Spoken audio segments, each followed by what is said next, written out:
Hello friends, कहानियाँ किस्से channel में आपका स्वागत है। तो चलिए कहानी शुरू करते हैं। कितनी उदास सुबह, एकदम खाली मन। सुधा सुबह उठकर जब चाय का पानी सॉस पैन में डालने लगी तो उसे याद आया अब तो अनिरुद्ध नहीं है। आज चाय का दूसरा कप पीने वाला कोई नहीं। बड़ी मुश्किल से चाय लेकर बैठी थी बालकनी में और चाय का एक घुट पीते ही मन कसैला हो गया था। शायद वह चाय में चीनी डालना भूल गई थी। अब जिंदगी में ही मिठास नहीं तो चाय में एक चम्मच चीनी ना होने से क्या फ़र्क पड़ने वाला है, सोचकर जैसे तैसे चाय को हलक में उतार कर नहाने चल दी। ऑफिस को तैयार होते हुए भी मन थोड़ा दुखी था। कैसे सामना करेगी आज सबकी बेधती नज़रों का। तैयार होकर जब ऑटो में बैठी तब ध्यान आया कि आज तो लंच बनाना ही भूल गई थी। याद भी कैसे रहता, वो तो अनिरुद्ध का टिफ़िन बनाते हुए खुद के लिए भी एक आध पराठा सेक लेती थी। तभी आज समय से पहले ऑफिस भी पहुंच गई थी। आज ऑफिस में सब उसे कुछ ज़्यादा ही प्रेम से पेश आ रहे थे। यहाँ तक कि लंच के पहले बॉस ने उसे अपने कैबिन में बुलाते हुए सहानुभूति दिखाते हुए कहा था वह चाहे तो आज आधे दिन की छुट्टी लेकर घर जा सकती है। उसे सुधा की मन स्थिति का भली भांति अंदाजा है, पर जब सुधा ने बहुत संयत होकर कहा कि इसकी कोई ज़रूरत नहीं, वह ठीक है, तब उसका जवाब सुनकर बॉस ने भी उसे आश्चर्य से देखा था, जैसे पूछ रहा हो जिस स्त्री का एक दिन पहले अपने पति से तलाक हुआ हो वो भला सामान्य कैसे रह सकती है। बॉस के कैबिन से वापस अपने टेबल पर आते हुए सुधा सोच रही थी कि यह एक अजीब सोच है। लोग एक तलाकशुदा स्त्री को ना तो सामान्य समझते हैं और ना ही सामान्य रहने देते हैं। अगर अपना दुख सबको रो रो कर बताती फिरे तो बेचारी, और अगर अकेले में रोए और बाहर लोगों के बीच सामान्य रहने की चेष्टा करे तो उसे तेज तर्रार समझ लिया जाता है। खैर किसी तरह वह दिन बीता और सुधा जब घर पहुंची तब भी उसे लग रहा था कि ऑफिस और मोहल्ले वालों की नज़रें उसका पीछा कर रही हैं और उसे या तो तेज तर्रार चरित्रहीन समझ रहे हैं या फिर बेचारी जिसके पति ने उसे धोखा दिया। घर पहुंचकर फ्रेश होकर सुधा थोड़ा अच्छा महसूस कर रही थी। उसे कसकर भूख भी लगाई थी, कुछ बनाने का मन नहीं था। उसने सोचा कुछ ऑर्डर कर दूं, पर फिर अगले ही पल ख्याल आया अगर पड़ोस में किसी ने डिलीवरी बॉय को इस घर में खाना पार्सल करते देख लिया तो सोचेंगे कल ही तो तलाक हुआ है और आज ये मस्ती कर रही है, तलाक का जश्न मना रही है। शायद उसे हृदयहीन से चरित्रहीन तक की संज्ञा दे डाले। फिर उसने बाहर से खाना मंगवाने का विचार छोड़कर अपने लिए नूडल्स बना लिए। खाकर निपटी ही थी कि छोटी बहन भाविका का फ़ोन आ गया। हालचाल के बाद उसने बताया कि वह कल सुबह आएगी और चूंकि अगले दिन इतवार था इसलिए दोनों बहनें साथ रहेंगी। सोमवार को सुधा उसे हॉस्टल तक छोड़ देंगी। रात को सोते हुए सुधा को अपने बिस्तर के बगल वाली खाली जगह को देखकर बहुत रोना आ रहा था। वैसे पिछले कई दिनों से अनिरुद्ध और वो एक साथ नहीं सो रहे थे। जब से उसे अंजलि के गर्भवती होने का पता चला था तब से सुधा अनिरुद्ध के साथ एक बिस्तर पर बहुत असहज महसूस करने लगी थी, पर एक उसके होने का एहसास तो था जो आज नहीं है। आज मन एकदम खाली था और जीवन भी। आगे किसके लिए जिए, किसके सहारे जिए, कुछ समझ नहीं आ रहा था।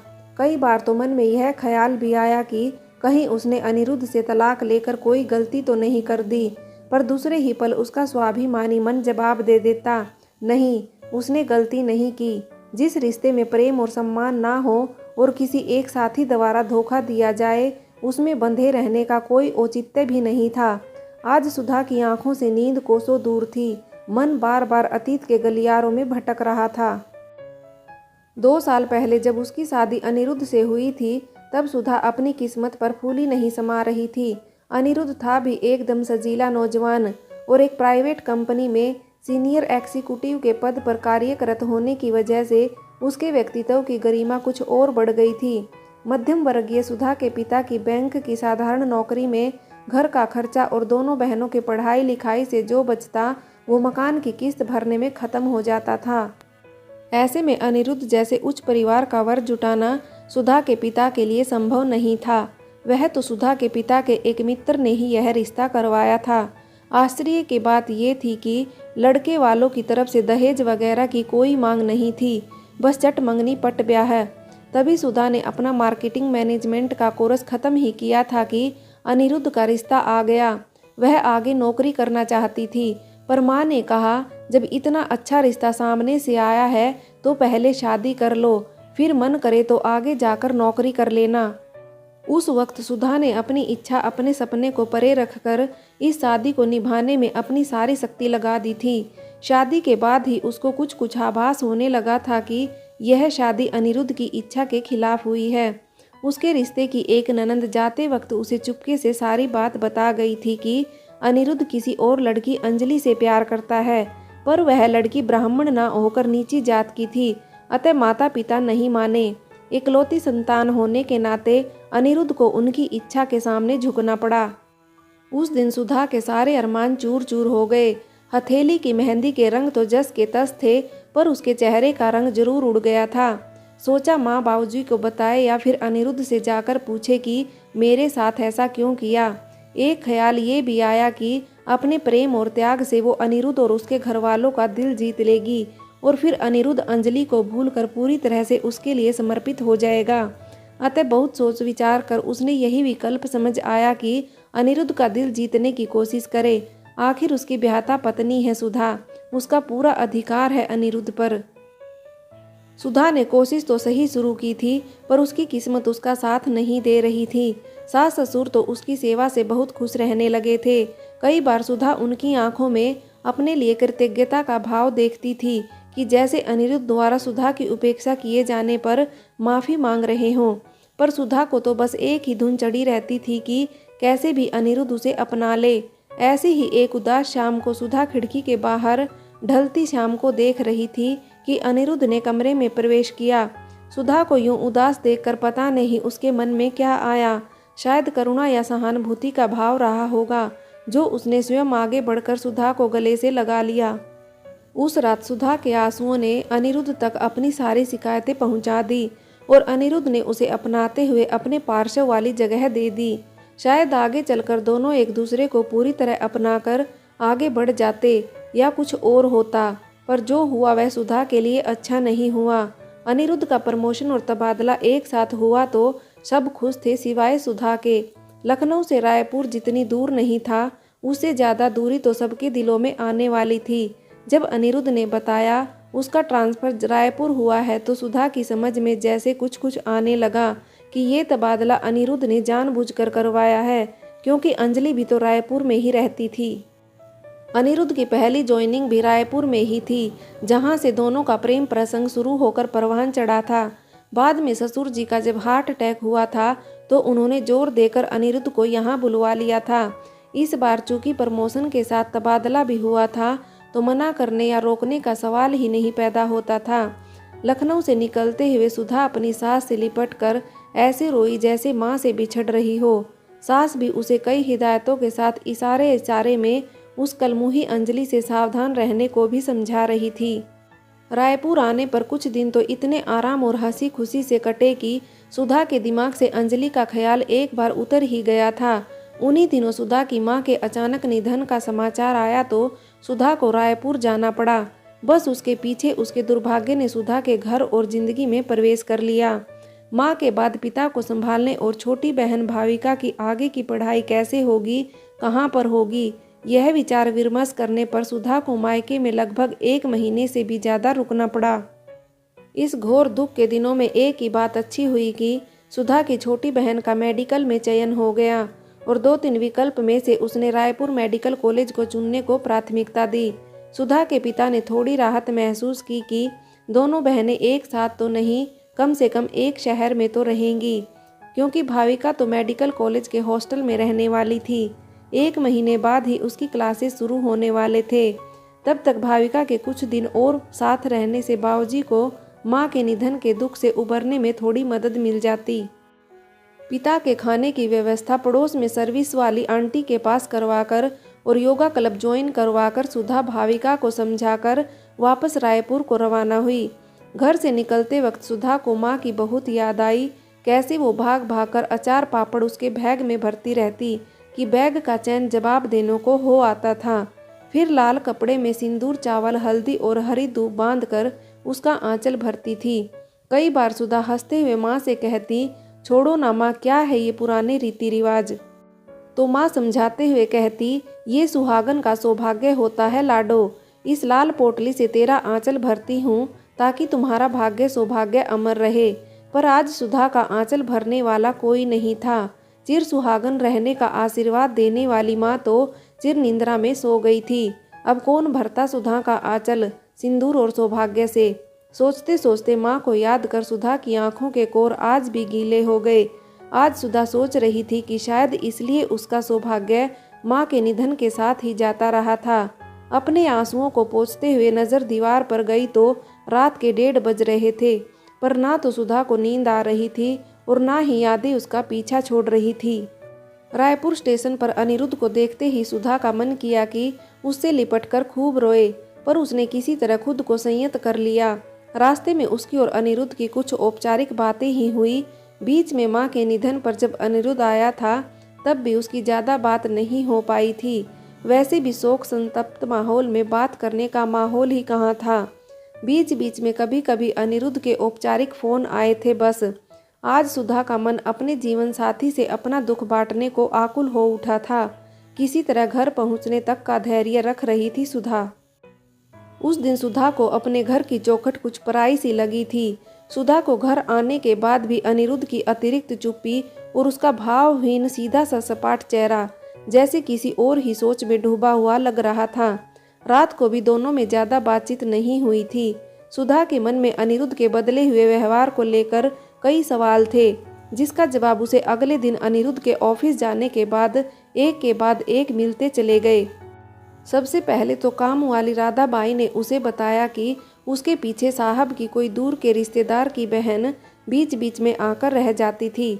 एकदम से सुधा का ध्यान अंजलि पर गया, लेकिन कामवाली के सामने वो यह दर्शाती रही कि उसे पता है। फिर कामवाली के जाने के बाद उसे बाथरूम और बेडरूम में ऐसे कई साक्ष्य मिल गए जो बता रहे थे कि उसके पीछे अंजलि यहाँ आती जाती रही है। बाथरूम में वो शैम्पू जो ना तो सुधा इस्तेमाल करती थी ना ही अनिरुद्ध। बिस्तर का चादर बदलते हुए गद्दे के नीचे एक खूबसूरत सा अंत वस्त्र जो शायद असावधानीवश वहाँ रखा गया होगा और बाद में अंजलि उसे ले जाना भूल गई होगी। इतना ही नहीं, सुधा ने जब घर को बारीकी से जांचा तो और भी कई चीज़ें, कंघी और लिपस्टिक वाला एक रुमाल, ऐसी कई चीज़ें जो यहाँ अंजलि के आकर रहने के पुख्ता सबूत थे। यह सब देखकर सुधा लगभग अपने होश खो बैठी। उसे अनिरुद्ध से ऐसी बेवकूफ़ी की उम्मीद बिल्कुल नहीं थी। उसे अपनी किस्मत पर बहुत रोना आ रहा था। अभी अभी तो माँ को खोकर आई थी और अब पति की बेवफाई का ये वज्रपात। सुधा को कुछ समझ नहीं आ रहा था कि क्या करे। तभी भाविका का फ़ोन आया तो सुधा ने जैसे अपना धैर्य खो दिया। उम्र में उससे बहुत छोटी थी, पर भाविका अपनी दीदी का दुख समझती थी। ऊपर से माँ के जाने के बाद कुछ ज़्यादा ही समझदार हो गई थी। उसी ने सुधा को समझाया कि वह लड़ने झगड़ने के बजाय जीजा जी से शांति से बात करे। फिर अगले महीने तो भाविका हॉस्टल आ ही रही है, फिर दोनों बहन इस समस्या का हल सोचेंगे। सुधा ने उसकी बात में हामी भर तो दी, पर उसका मन हाहाकार कर रहा था। दोनों बहनों ने भी तय किया कि इस बारे में उसके पिता को कुछ न बताया जाए। उसके बाद की कहानी ज़्यादा लंबी नहीं है। उस रात डिनर के बाद जब सुधा ने अनिरुद्ध से पूछा कि मेरे पीछे घर में कोई आया था क्या, तो अनिरुद्ध ने उसे अपने और अंजलि के रिश्ते का सच बताने में पूरी ईमानदारी दिखाई। जो कुछ भी अनिरुद्ध ने बताया उसके अनुसार तो अनिरुद्ध और अंजलि कभी अलग हुए ही नहीं थे। माता पिता के दबाव में आकर सुधा से शादी करने के बाद भी अनिरुद्ध अंजलि से दूर नहीं रह पा रहा था। विवाह के बाद कभी कभी टूर के बहाने वह रायपुर आकर अंजलि से मिल लेता था। बातों बातों में अनिरुद्ध ने यह भी स्वीकार किया कि उसने अंजलि से मिलते रहने के लिए ही लखनऊ से रायपुर ट्रांसफ़र करवाया था। अब जबकि सुधा मायके में थी, तब बीच बीच में अंजलि यहाँ आकर घर में रह रही थी, जिसका परिचय अनिरुद्ध ने दूर की रिश्तेदार कहकर करवाया था। सब कुछ जानने के बाद सुधा एकदम जड़ हो गई थी। अब तक वह अनिरुद्ध और अंजलि के प्रेम प्रसंग के बारे में बाहर वालों से सुनती आई थी। अनिरुद्ध के मुंह से पहली बार अंजलि और उसके प्रेम के बारे में सुनना सुधा के लिए जैसे कान में पिघला हुआ शीशा डालने के बराबर ही था। बहुत देर तक दोनों शांत रहे। अब तक इस विवाह में अनिरुद्ध ने सुधा को इतना अधिकार ही नहीं दिया था कि वो उस पर बेवफाई का इल्ज़ाम लगाकर चीखे या चिल्लाए। बस मूक बनकर अनिरुद्ध के कारनामे सुनती रही। आगे अनिरुद्ध जैसे सारी बातें आज ही कर लेना चाहता था। उसने सुधा से कहा वो चाहे तो उम्र भर उसकी पत्नी बनकर रह सकती है, पर प्रेम वो अंजलि से ही करता रहेगा। अगर सुधा नहीं चाहेगी तो वह यह घर भी छोड़ देगा। अंजलि के साथ रहते हुए भी इस घर का और सुधा के भरण पोषण की जिम्मेवारी वह लेने को तैयार था। साथ ही उसने सुधा से एक विनती भी की कि वह अनिरुद्ध के माता पिता को कुछ न बताए। उस रात अनिरुद्ध और सुधा में से कोई नहीं सोया। अनिरुद्ध पश्चाताप की अग्नि में जल रहा था तो सुधा अपनी किस्मत को कोस रही थी। अगली सुबह तक आंसुओं से मन का सारा क्लेश धोकर सुधा अपने भविष्य की रूपरेखा तैयार कर चुकी थी। उसने बड़े ही शांत भाव से अनिरुद्ध को अपना निर्णय सुनाया। अनिरुद्ध, जो भी बेइंसाफी आपके और अंजलि के साथ हुई है उसमें आपके माता पिता के साथ आप भी बराबर के दोषी हैं। आपको अपने प्यार के लिए हथियार न डालकर लड़ना चाहिए था, और अगर माता पिता का विरोध करना संभव नहीं था तो आपको अंजलि को भूलकर मेरे साथ पति पत्नी का रिश्ता ईमानदारी के साथ निभाना चाहिए था। पर अफसोस, आप किसी भी रिश्ते का मान नहीं रख पाए, और अब इतना कुछ हो जाने के बाद हमारे साथ रहने का कोई औचित्य नहीं रह जाता। मुझे आपकी बात मंजूर नहीं। आप ना तो मुझे छोड़ना चाहते हैं और ना ही अंजलि को। शायद आप अभी भी कोई ठोस निर्णय नहीं ले पा रहे हैं, पर मैं निर्णय ले चुकी हूँ। मुझे ऐसा अनिश्चित भविष्य नहीं चाहिए जिसमें मुझे अपने अस्तित्व को स्थापित करने के लिए हर दिन एक जंग लड़नी पड़े। बेहतर है हम अपनी इच्छा से अलग हो जाएं। अनिरुद्ध क्या कहता, बस मंत्रमुग्ध होकर सुधा की बातें सुने जा रहा था।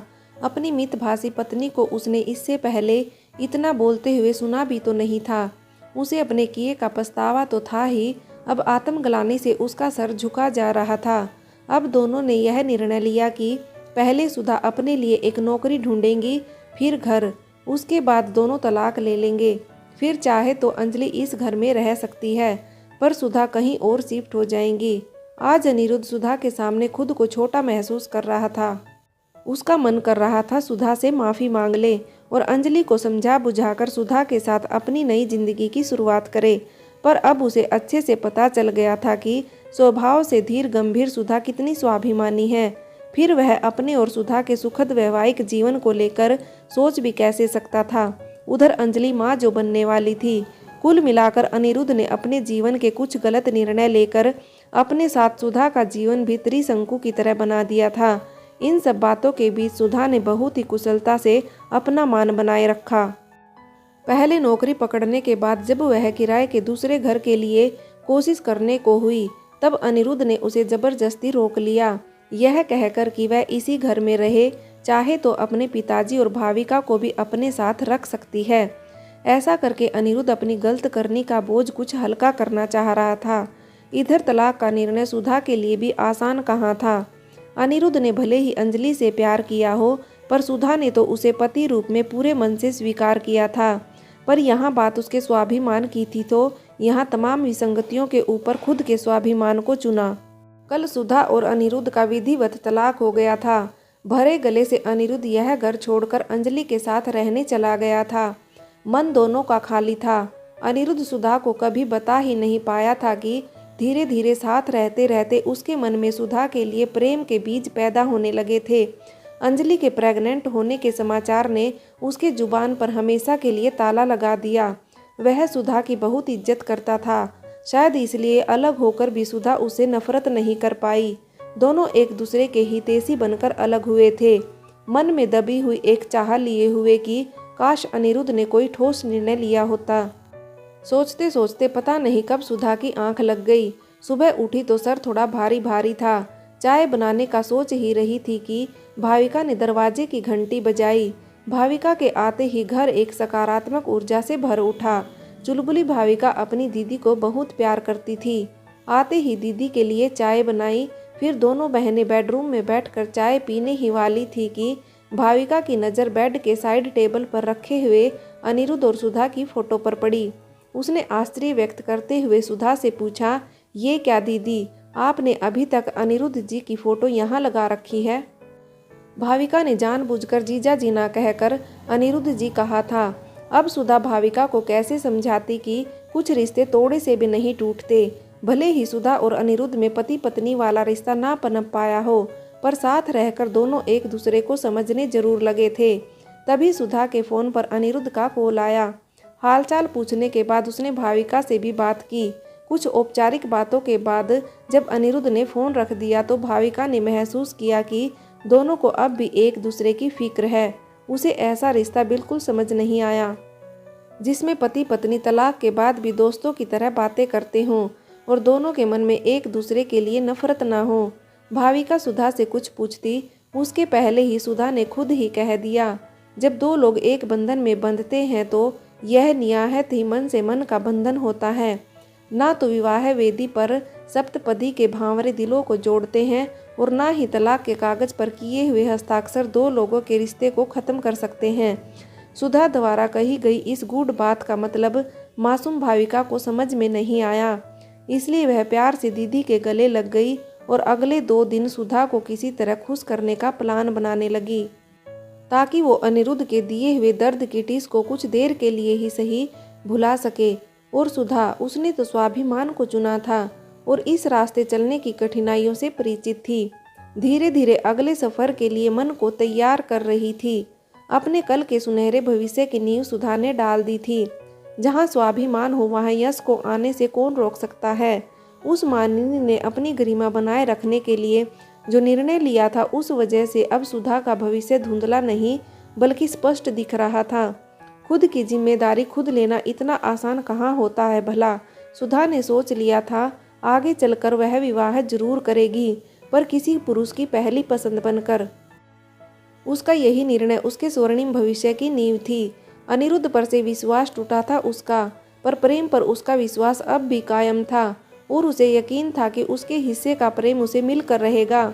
जैसे गोधूली के समय अस्ताचल को जाता हुआ सूरज किसी को रात होने के एहसास से दुखी कर सकता है, तो कोई कुछ घंटों में बिखरने वाली चांद की शीतल चांदनी का इंतजार करके खुश हो सकता है। कुछ ऐसी ही दशा सुधा की भी थी। आखिर रात के अंधकार से सूरज को जन्मते हुए देखने के लिए रात की कालिमा से गुजरने तक का सफ़र तो तय करना ही था।